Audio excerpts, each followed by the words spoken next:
Portanto, faça uso de sua Bíblia, por favor, abrindo no Evangelho de Lucas, né? Abrindo sua Bíblia no Evangelho de Lucas. Lembrando que quarta-feira passada nós começamos, né, essas reflexões sobre as 7 declarações de Jesus na cruz. E quarta-feira passada nós tratamos de perdão. Jesus, ele disse: Pai, perdoai-os porque eles não sabem o que fazem. E hoje nós vamos tratar da segunda declaração de Jesus na cruz. Abrindo também na passagem, nós vamos continuar a ler de onde nós paramos. Então, Lucas 23, nós iremos ler do versículo 39 ao 43. Lucas, capítulo de número 23, versículos 39 ao 43. Graças a Deus. Louvado seja o nome do Senhor. Os irmãos encontraram a passagem? Amém. Eu vou ler e peço que os irmãos acompanhem a leitura. E eu vou fazer uma leitura dupla, ou seja, eu vou ler uma tradução, a primeira versão bíblica da Almeida Corrigida e Revisada Fiel, e depois eu vou ler a nova versão internacional, ou seja, dessa maneira vocês conseguem ter uma noção um pouco melhor do que o texto traz. Diz assim a palavra do Senhor: E um dos malfeitores que estavam pendurados blasfemava dele, dizendo: Se tu és o Cristo, salva-te a ti mesmo e a nós. Respondendo, porém, o outro repreendia-o, dizendo: Tu nem ainda temes a Deus, estando na mesma condenação? E nós, na verdade, com justiça, porque recebemos o que os nossos feitos mereciam, mas este nenhum mal fez.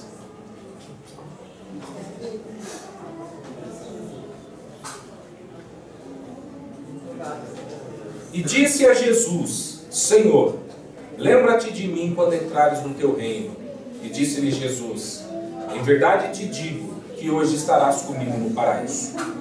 A segunda versão diz: Um dos criminosos que ali estavam dependurados lançava-lhe insultos: Você não é o Cristo? Salve-se a si mesmo e a nós.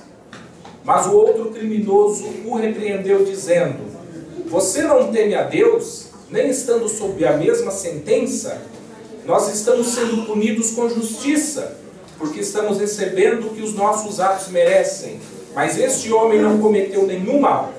E ele disse: Jesus, lembra-te de mim quando entrares no teu reino. Jesus lhe respondeu: Eu lhe garanto, hoje você estará comigo no paraíso. Podeis tomar assento.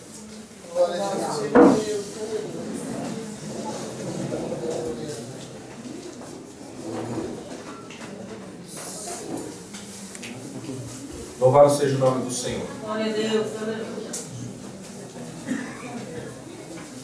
A segunda frase dita por Jesus na cruz é: em verdade te digo, hoje estarás comigo no paraíso. Jesus está na cruz. Foi acusado injustamente de blasfêmia. Ele foi julgado imparcialmente e foi considerado culpado. Fizeram um teatro em que Jesus é o principal ator. Eles criaram então todo aquele cenário de paródia, de chacota, de piada. E Jesus é o centro das atenções. No lugar de um trono, de um rei, lhe deram.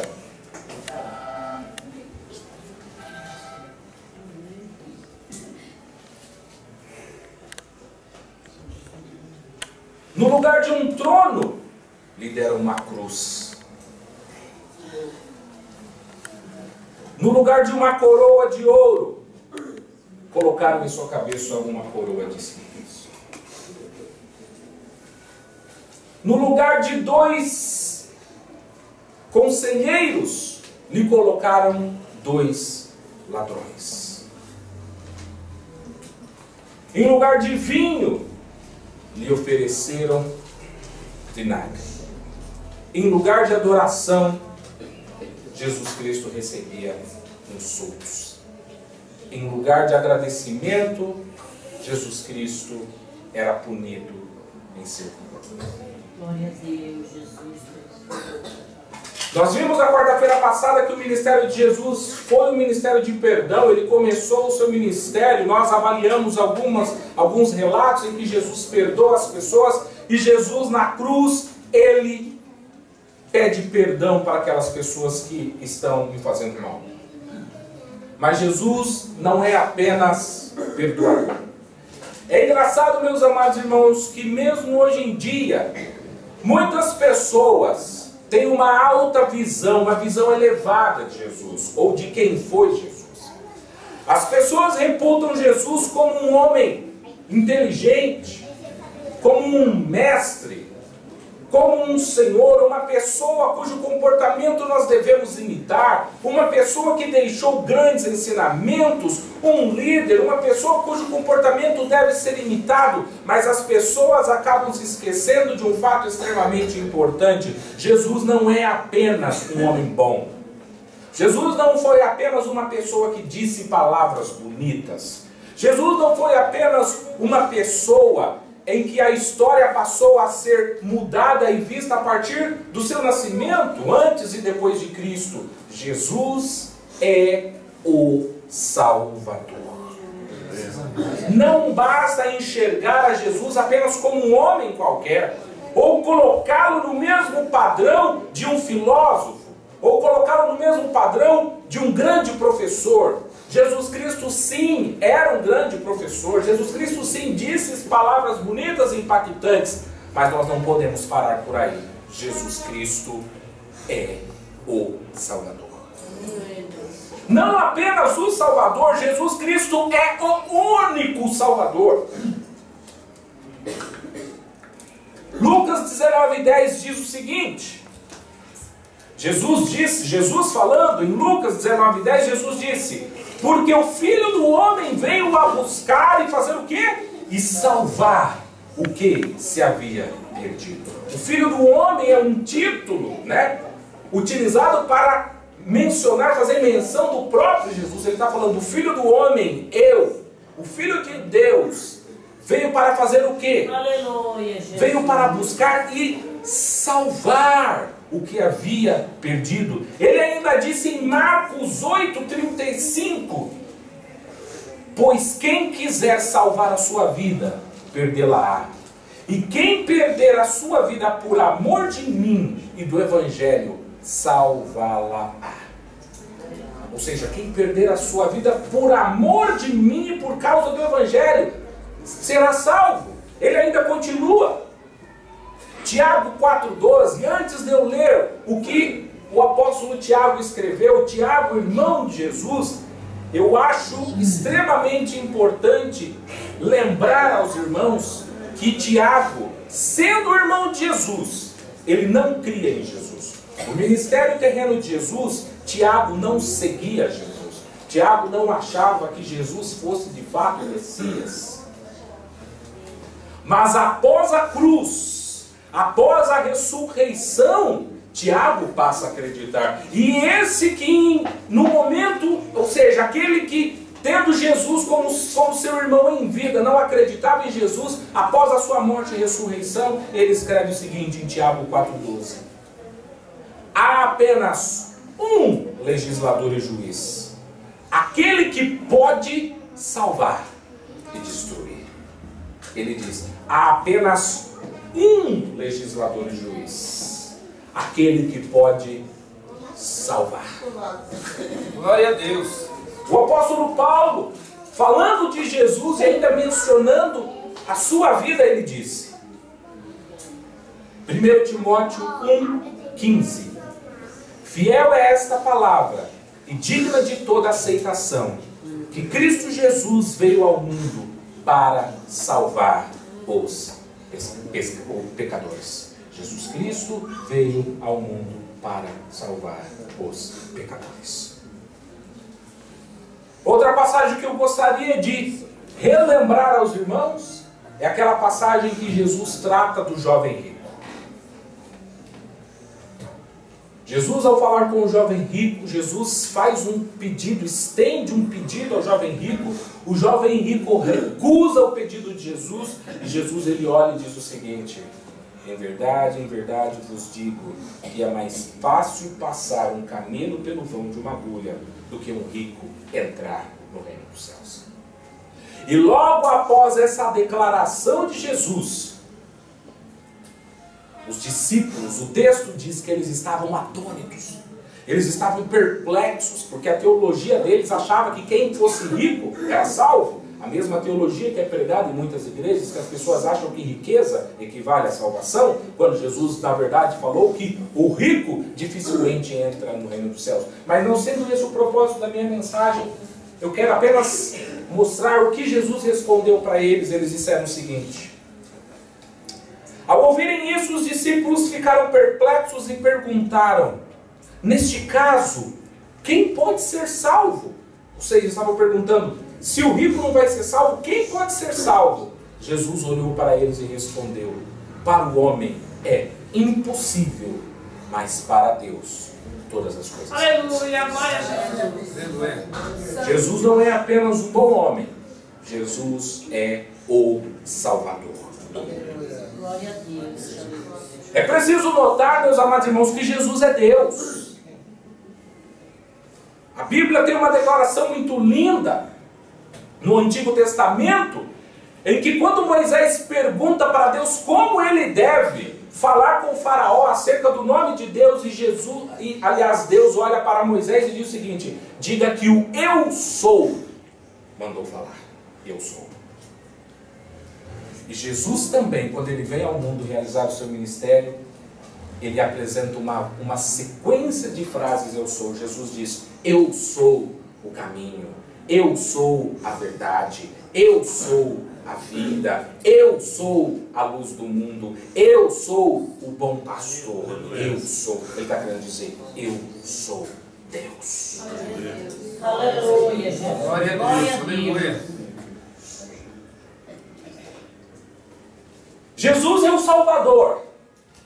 O Salvador está pendurado numa cruz. Nós lemos que todas as pessoas o estavam insultando. E eu quero lembrar a você que nós fizemos menção de pelo menos os 4 grupos que existiam no momento da crucificação. Lembrando, os líderes judaicos, os judeus, os líderes que estavam lá insultando Jesus. Havia também a multidão que insultava Jesus. Havia os soldados romanos que insultavam Jesus. E haviam os próprios ladrões, os salteadores que estavam do lado de Jesus, que o insultavam. Os 4 grupos insultavam Jesus. A única passagem nos 4 evangelhos que trata da salvação desse ladrão é a de Lucas. Mas por outro lado, o livro de Mateus nos mostra que não era apenas um ladrão que insultava Jesus. Mateus e Marcos, quando eles retratam essa história, eles não falam da conversão, mas eles escrevem que os 2 ladrões insultavam a Jesus. E o insulto em forma de chacota era mais ou menos assim, eu vou parafrasear. Era o seguinte: ué, você não disse que é o Salvador? Você não disse que é Deus? Você não disse que tem poder? Salva-te a ti mesmo. E depois salva a gente. O ladrão falando, né? Por que você não é capaz de salvar a si mesmo? Se você tem todo o poder, se você é o Filho de Deus, por que você não salva a si mesmo? E essa frase, eu refletindo, meditando, essa frase é extremamente importante. Por que ela é importante? Porque essa frase é basicamente tudo o que Satanás queria dizer. Satanás apareceu para Jesus no deserto no momento em que Jesus foi tentado. Por que ele apareceu no deserto para Jesus? Para que Jesus não fosse à cruz. O que Satanás queria era impedir que Jesus Cristo chegasse até a cruz. Um outro evento extremamente importante aconteceu, que Jesus já havia repreendido a Satanás. Mas o mais interessante é que Jesus havia repreendido a Satanás que estava fazendo uso da vida de Pedro. Quando Pedro falou, não, Senhor, longe de nós, o Senhor não vai morrer. E Jesus olhou para Pedro e disse, para trás de mim, Satanás. Você não vai me impedir de ir para a cruz. A cruz é o cume do meu ministério. O Deus me entregou uma obra, a minha obra é a cruz. E se Deus me entregou algo, eu irei cumprir até o fim. Se a cruz é o meu ministério, eu irei realizar o meu ministério plenamente. A cruz faz parte do cumprimento das obrigações que eu recebi de meu Pai. Então o que eles estavam falando? Desce da cruz. O que eles querem dizer? Não cumpra o teu ministério. A voz do povo, a voz dos líderes religiosos de Israel na época, a voz dos ladrões era a própria voz de Satanás. Desça daí, saia daí. E Jesus não os responde.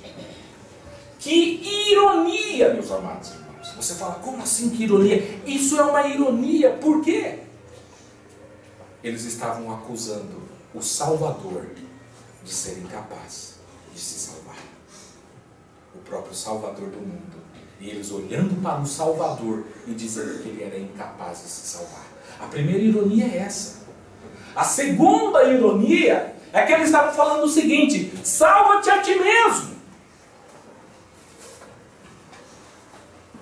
Mas Jesus precisa ser salvo? Não é Jesus que precisava ser salvo. Eram eles e eram nós. Jesus não precisava sair da cruz, por quê? A cruz não era para ele, a cruz era para nós. A ironia é irônica, eles falam, salva-te a ti mesmo. E, embora Jesus não respondesse, a teologia nos garante, Jesus Cristo não precisava salvar a si mesmo. A salvação não era para ele, ele não precisa de salvação. Quem precisa de salvação somos nós.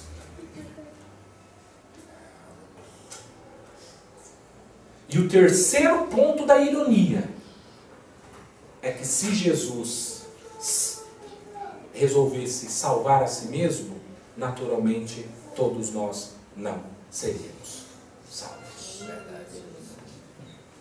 O que eu quero dizer com isso, meus amados irmãos?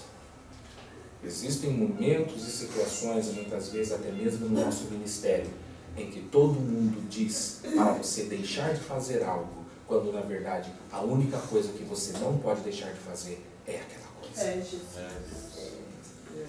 Aquilo com o qual você sabe que você foi chamado, que você foi comissionado e que você recebeu algo da parte de Deus para cumprir. Glória a Deus, aleluia.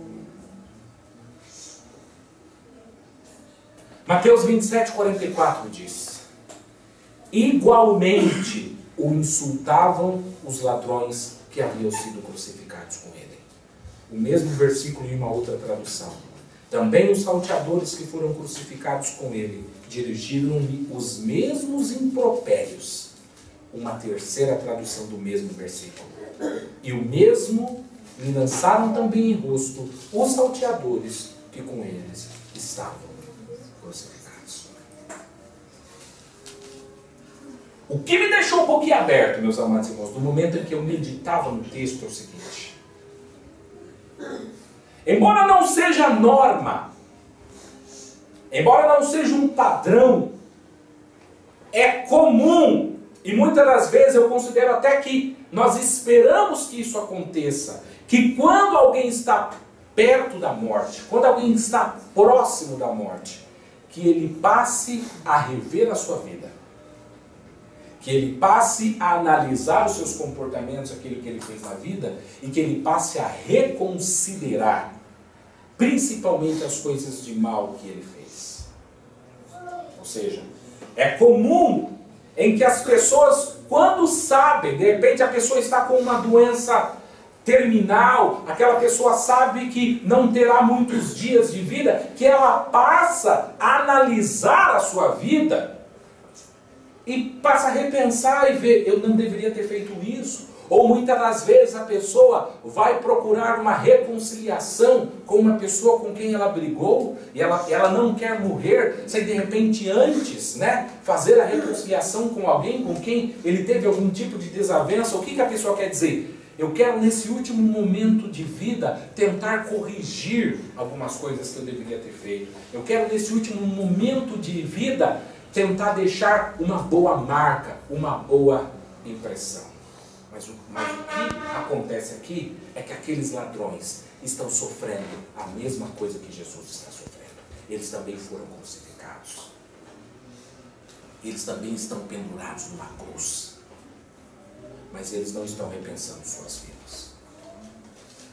Embora eles tenham tido uma vida inteira de crimes, era de se esperar que naquele momento eles passassem a avaliar e tentassem falar com Deus. E por que eu falo isso? Os romanos não eram crucificados. Era contra a lei romana que um cidadão romano fosse crucificado. Só era crucificado aqueles cujas nações eram consideradas inferiores à nação romana. Ou seja, é muito provável que aqueles homens que estavam ao lado de Jesus eram judeus. E sendo judeus, eles foram educados na educação religiosa judaica. Eles sabiam, ainda que não tivessem uma intimidade com Deus, eles ouviram falar de Deus. Eles tinham acesso à Bíblia da época. Eles tinham acesso ao conhecimento disponível da época.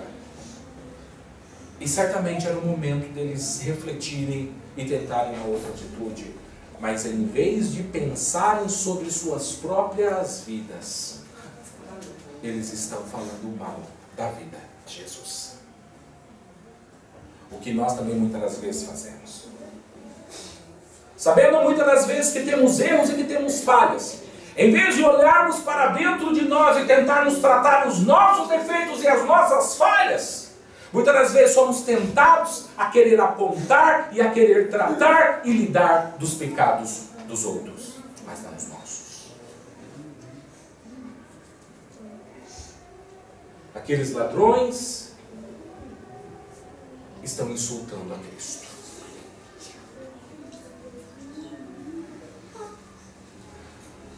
Um dado interessante agora da língua grega é que a primeira declaração que Jesus fez na cruz, Pai, perdoai-os porque eles não sabem o que fazem, no nosso texto não dá para passar toda a ideia que tem no original. Os especialistas, os entendidos da língua grega dizem que aquela frase foi dita em contínuo. Jesus não disse apenas uma única vez. Jesus disse continuamente.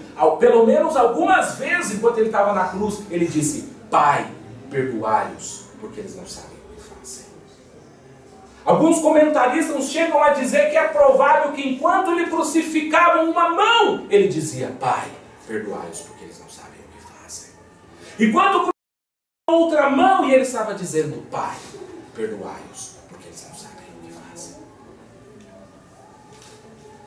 A próxima vez que nós ouvimos falar desse ladrão, esse ladrão já tem uma visão mudada e o texto não apresenta muitos detalhes para a gente. Aí a pergunta é, o que é que deve ter acontecido para que um dos ladrões mudasse de opinião? O que será que levou um desses ladrões que há instantes, minutos atrás, estava xingando Jesus, estava blasfemando contra Jesus, estava dizendo palavras de insulto a Jesus, e de repente ele começa a olhar a Jesus com outros olhos? Preste bem atenção. Eu não posso afirmar com certeza. Por quê? Porque o texto não diz, eu não posso ir além do texto. Mas eu concordo com o pastor e evangelista Moody, que ao tratar dessa passagem ele diz o seguinte, eu acredito que o que mudou aquele ladrão foi ele ouvir as seguintes palavras de Jesus. Pai, perdoai-os, porque eles não sabem o que fazem.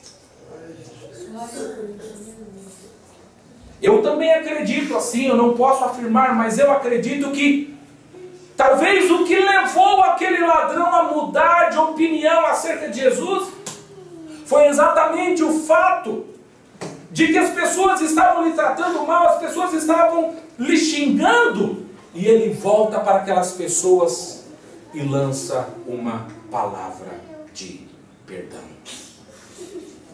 Eu ainda acredito que, como o texto no grego diz que Jesus disse algumas vezes, era como se aquela palavra, Pai, perdoai-os, a cada momento quebrava e adentrava um pouquinho mais o coração daquele ladrão, até chegar um momento em que ele deixa de resistir à ação do Espírito Santo e ele se entrega.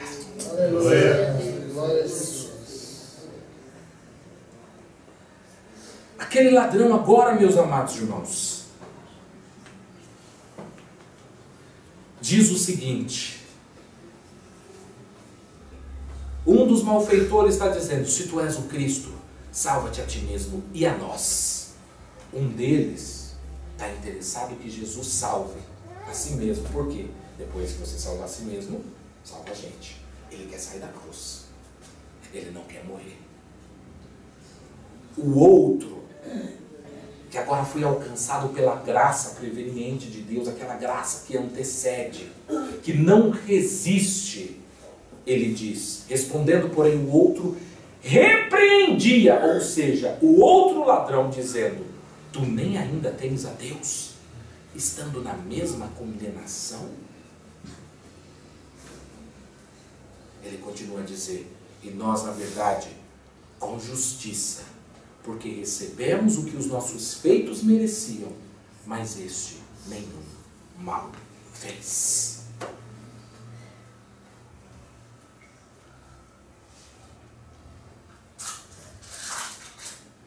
O que era de se esperar de Jesus? Aquele homem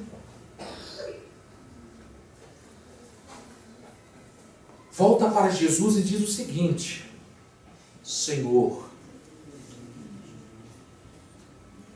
lembra-te de mim quando entrares no teu reino.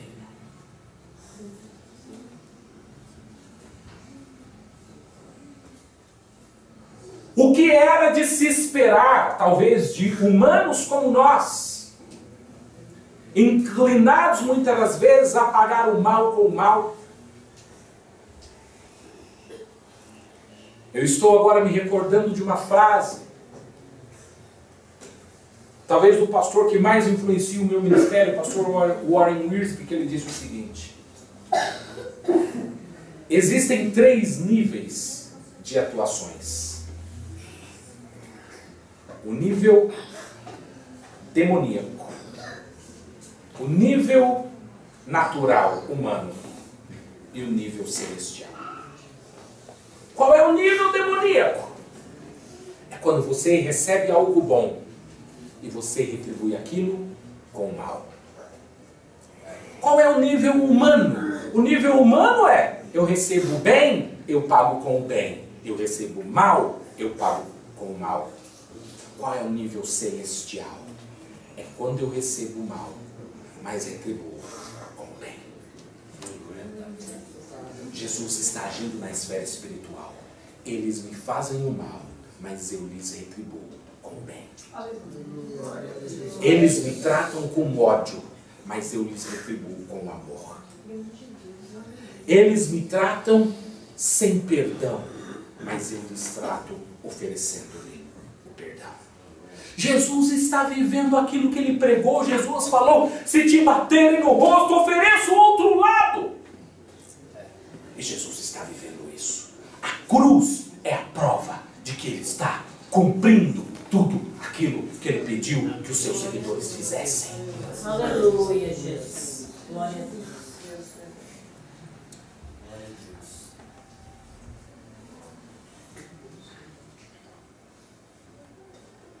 Meus amados irmãos, pare um pouquinho e tente imaginar. Eu não sei, talvez, eu não sei nem se tem resposta para isso, mas tente imaginar. Jesus estava conversando com um ladrão. ou da direita, ou da esquerda. É provável que, se fosse possível, não sei se era, que Jesus tenha tentado virar o rosto e ao conversar com aquele homem. Você consegue imaginar aquele ladrão olhando para Jesus com seu rosto desfigurado, todo machucado, cheio de sangue, e falando para ele: Senhor, lembra-te de mim quando entrares no teu reino.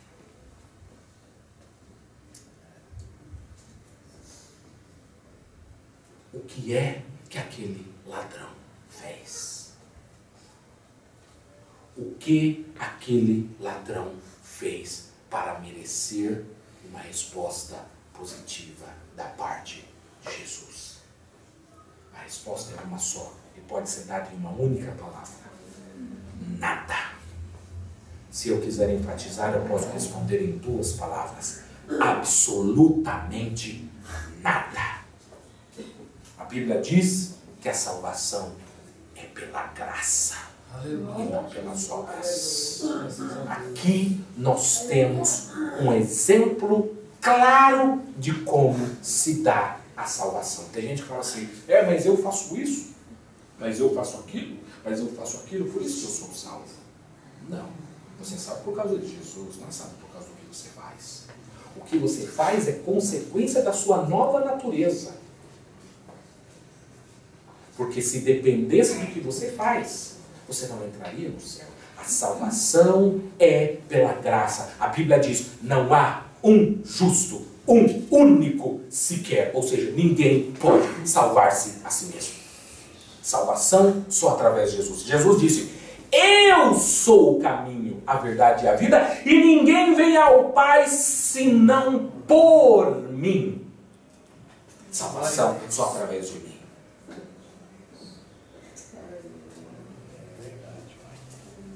Timóteo diz: porque há só um mediador entre Deus e os homens. O que é mediador?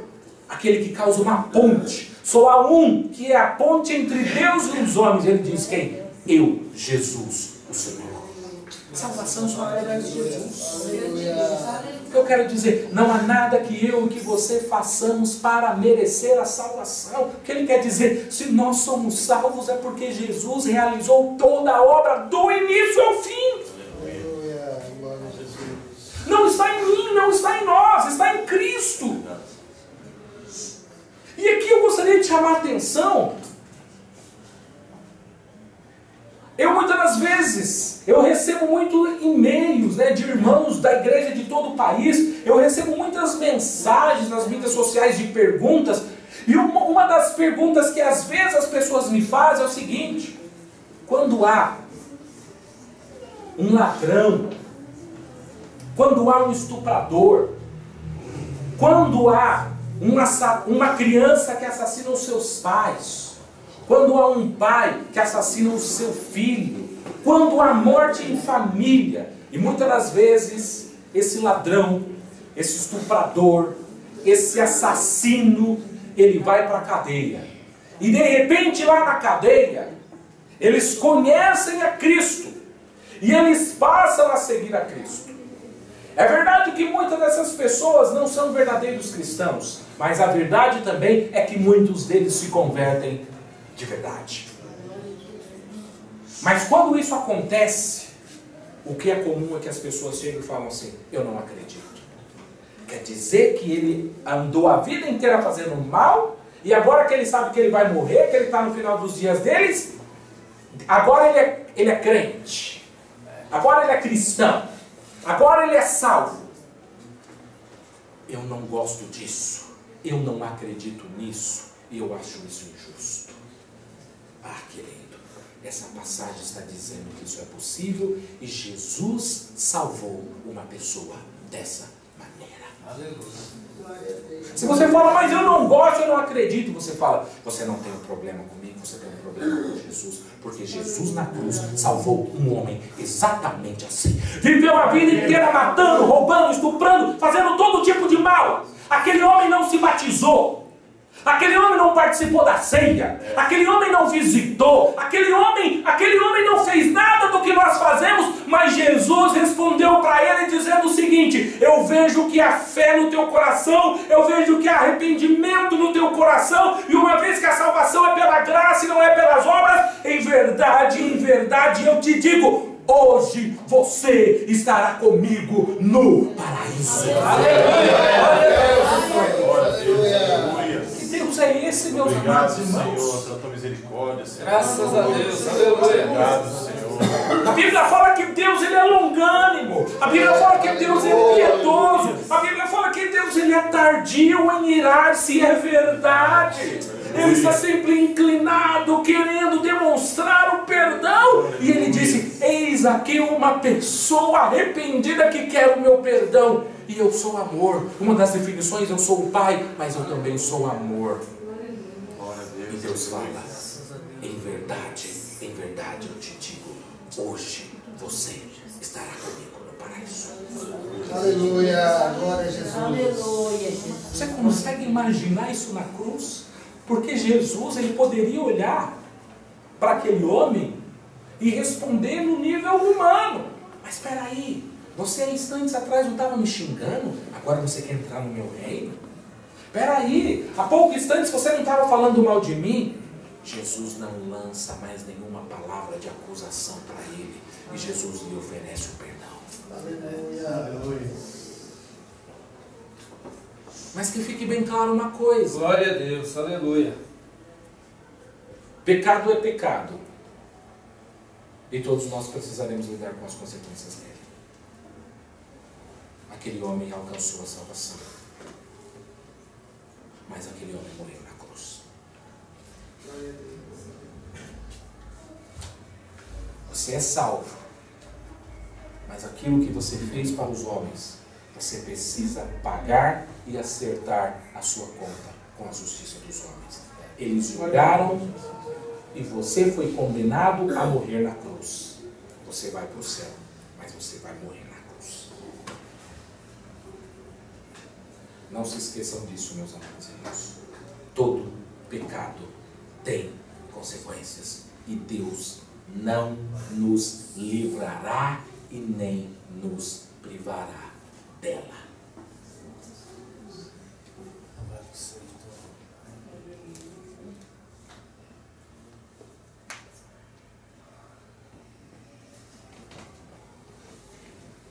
Agora, quando nós falamos do filho pródigo, geralmente a gente tende a esquecer o outro filho. Nós estamos falando de um ladrão, e talvez seria comum esquecermos do outro ladrão. E o outro ladrão? Porque a história tem pontos de vista. Um ladrão mudou de ideia, mas a pergunta é: por que é que o outro ladrão não mudou de ideia?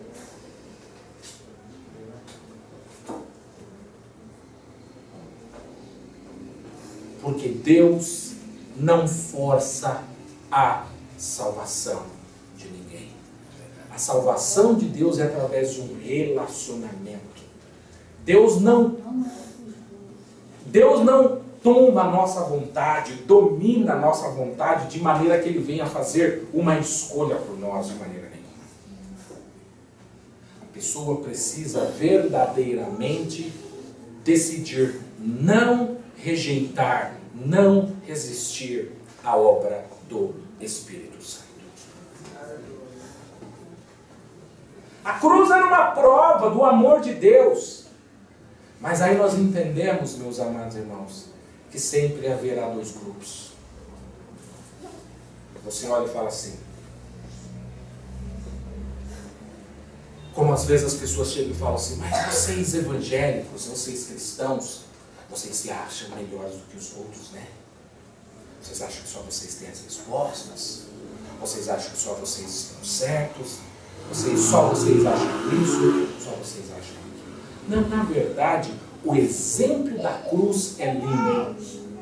Tinha duas pessoas do lado de Jesus. O que eles eram? Ambos ladrões, salteadores, homens maus. Exatamente como eu e você. São pessoas más.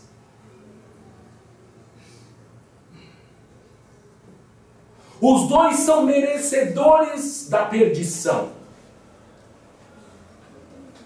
Os dois são ruins.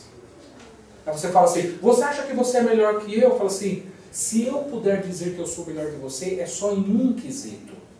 Eu reconheço que sou mau e quero esse Jesus para que ele me faça uma nova pessoa, uma nova vida, com novos atos, com novas atitudes. Eu estou aqui exatamente por reconhecer que eu sou mau. Então aquele que é mau e que reconhece e aceita Cristo como Salvador, tem a salvação apresentada a ele, ao outro não. Você fala assim, mas o que o ladrão tinha de diferente do outro? Jesus. Só Jesus é a diferença. É ladrão e o outro é ladrão. Você fala, qual é a diferença que eu tenho de você? Jesus. Sou homem como você. Somos falhos como vocês. Nos equivocamos como vocês. Mas nós sabemos e depositamos toda a nossa confiança em Jesus. Aleluia. Glória a Jesus.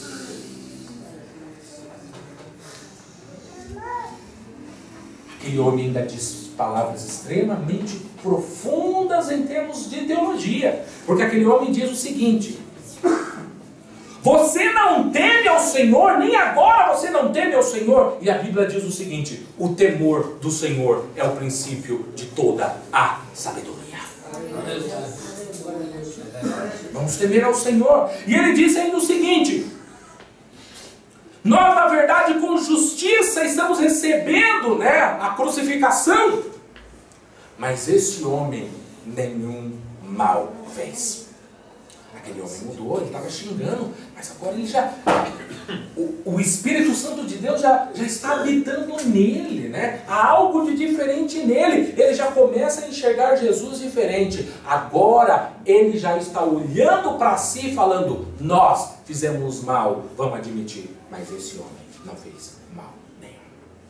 Ele fez duas avaliações corretas. Ele fez a avaliação correta sobre si e ele fez uma avaliação correta sobre Jesus. Nós somos maus, mas ele não é. Nós estamos aqui porque merecemos. Ele não está aqui porque merece. E agora, meus amados, nós estamos próximos, não tenho tanto tempo para explicar, mas olha só isso. Ele diz o seguinte: Senhor, lembra-te de mim quando entrares no teu reino. Que reino? Que reino é esse? Porque certamente não era um reino terreno. Aquele homem já começa a entender. Deus já está trabalhando dentro dele.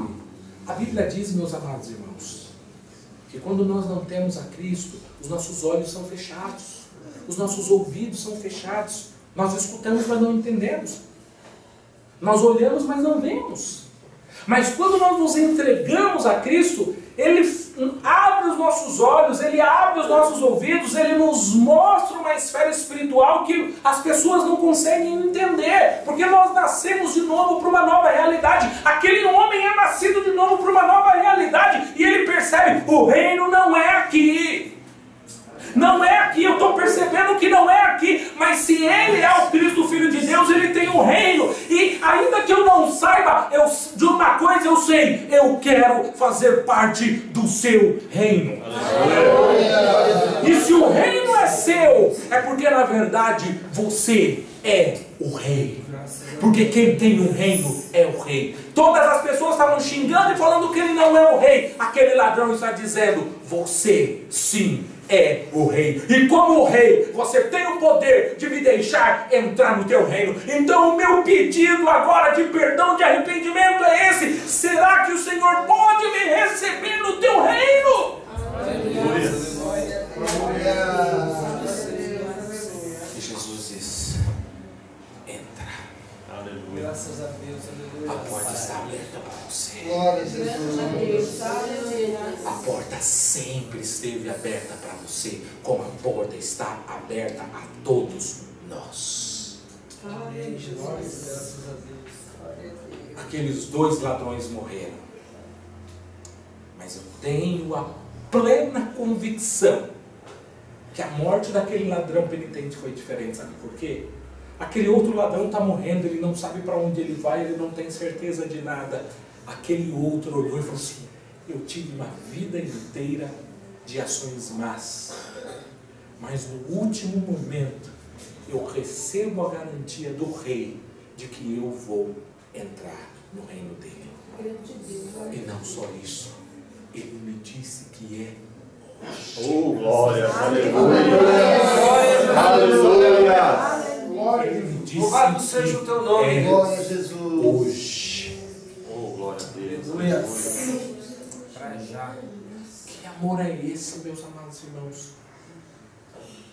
Aquele ladrão pode ser tipificado como eu e você. Você olha e fala assim: mas o que eu tenho para merecer a Deus? O que eu tenho para merecer a salvação? Nada. Você não tem nada, mas Ele tem tudo, e Ele está aqui para te oferecer isso. Glória a Deus. Aleluia. Eu vim para vos dar vida, e vida em abundância.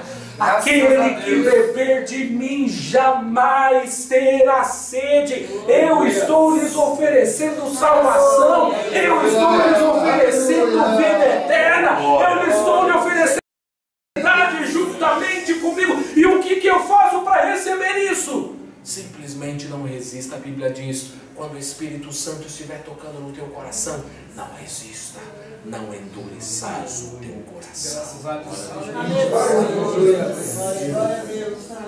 Qual é o resultado? O resultado é que no final das contas sempre vai ter apenas dois lados, né? Quem está no reino e quem está fora do reino. Quem não resistiu e quem resistiu. E aqui eu quero concluir, meus amados irmãos.